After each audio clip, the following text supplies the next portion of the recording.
আরে বাবা, একদম ভয় পেও না খারকুল পাতা দেখে। এটা হাতও কুটকুট করবে না আর গলাও ধরবে না যদি এভাবে একবার করো। গরম ভাতে এর যে স্বাদ অমৃত সমান। এক থালা ভাত কখন যে নিমিষে শেষ হয়ে যাবে বুঝতেই পারবে না। বাড়ির থেকেই তুলে নিয়েছি এই খারকুল পাতা। তো খারকুল পাতাগুলো বৃষ্টিতে বেশ সুন্দর হয়েছে আর বেশ বড় বড় হয়েছে পাতা। অনেকগুলো পাতা তুলে নিয়েছি। আজকে খারকুল পাতা দিয়ে সবাই ভাত খাবে, তাই অনেকগুলো পাতা তুলে নিয়েছি। এখানে অনেকটা কিন্তু বাটা হবে। তো পাতাগুলো প্রথমে এভাবে ডাঁট শুদ্ধই আমি কেটে নিয়েছি। একটা বালতিতে জল নিয়ে এভাবে ডুবিয়ে ডুবিয়ে পাতা ধুয়ে নিয়েছি কাটার আগে। 2-3 বার জল পাল্টে পাতাগুলো ধুয়ে এভাবে হালকা করে ধরে নিয়ে একটু বড় বড় করে কেটে নিয়েছি।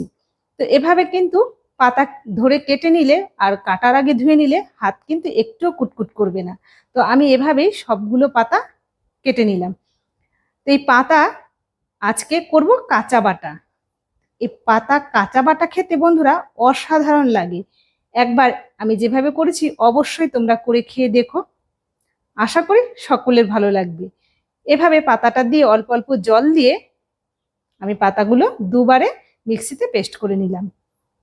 যারা শিলপাটায় করো তাহলে তাদের শিলপাটায় করতে একটু অসুবিধে, কারণ এটা কুটকুট করে, তাই এটা যখন কাচিয়ে না নিতে হয় সেই সময় এটা হাত দিয়ে না কাচিয়ে কিছু একটা দিয়ে পাটা থেকে তুলে নিতে হবে।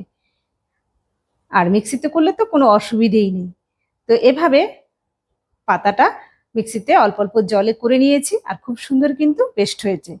আর নিয়ে নিয়েছি বড় সাইজের দুটো পেঁয়াজ, বড় বড় করে কেটে মিক্সিতে দিয়ে দিলাম শুকনো লঙ্কা দুটো আর কাঁচা পাকা লঙ্কা। যারা বাটাতে শুকনো লঙ্কা ভালোবাসো তারা অবশ্যই শুকনো লঙ্কা দিয়েই করবে। তো আমাদের বাড়িতে কেউ বেশি শুকনো লঙ্কা খেতে পছন্দ করে না, তো শুকনো লঙ্কা না দিলে বাটার কিন্তু সেভাবে স্বাদ হয় না। তো আমি শুকনো লঙ্কা দুটো দিয়েছি আর কাঁচা পাকা লঙ্কা, বেশি করে একটু রসুন আর 1 টেবিল চামচ ভরে ভরে দিয়েছি কালো জিরে। ভালো করে পেস্ট করে নিয়েছি। এবার কড়া বসিয়ে দিয়েছি, কড়াতে সর্ষের তেল দিয়ে পাতা বাটা আর মিক্সিতে যে পেঁয়াজ রসুন কালো জিরে বেটে নিয়েছি সেটা দিয়ে দিলাম। একটু জল দিয়েছি এই মিক্সি বাটি ধুয়ে, আর দিয়ে দিলাম পরিমাণ মতো একটু হলুদ আর লবণ। এবার নাড়তে থাকতে হবে যতক্ষণ না এটা নাড়ুর মতো পাক আসে।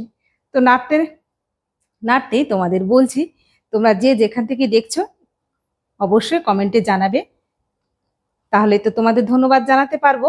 তো এভাবে নাড়তে নাড়তে দেখো অনেকটা কিন্তু শুকিয়ে এসেছে। তো যখন একদম হাতা বা খুন্তি দিয়ে নাড়লে হাতায় লেগে আসবে আর নাড়ুর মতো মনে হবে, সেই সময় এখানে দিয়ে দিলাম আমার ঘরেই ছিল গন্ধরাজ লেবু। এখানে তোমরা পাতি লেবুও দিতে পারো। তো আমি গন্ধরাজ লেবুটা দিয়েছি, এতে সেন্টটা আরো বেশি ভালো হয়। তো গন্ধরাজ লেবুর রসটা দিয়ে, 1 ফালি গন্ধরাজ লেবু, তো রসটা দিয়ে এভাবে নাড়তে নাড়তে দেখো আরো একদম নাড়ুর মতো পাক চলে এসেছে। এবার তুলে নিলাম। এই পাতাকে অনেকে ঘ্যাটকল বলে, আবার অনেকে খারকলও বলে, তবে আমরা খারকুল পাতা বলি। তো কাঁচা একবার এভাবে এই খারকুল পাতা বাটা করে দেখো বন্ধুরা, 1 থালা ভাত নিমিষেই খাওয়া হয়ে যাবে। আমাদের বাড়িতে তো আর কিছুই লাগেনি, এই বাটা দিয়েই সকালের গরম গরম ভাত সবার খাওয়া হয়ে গেছে। তো তোমাদের কেমন লাগলো জানিও, লাইক করো, সাবস্ক্রাইব।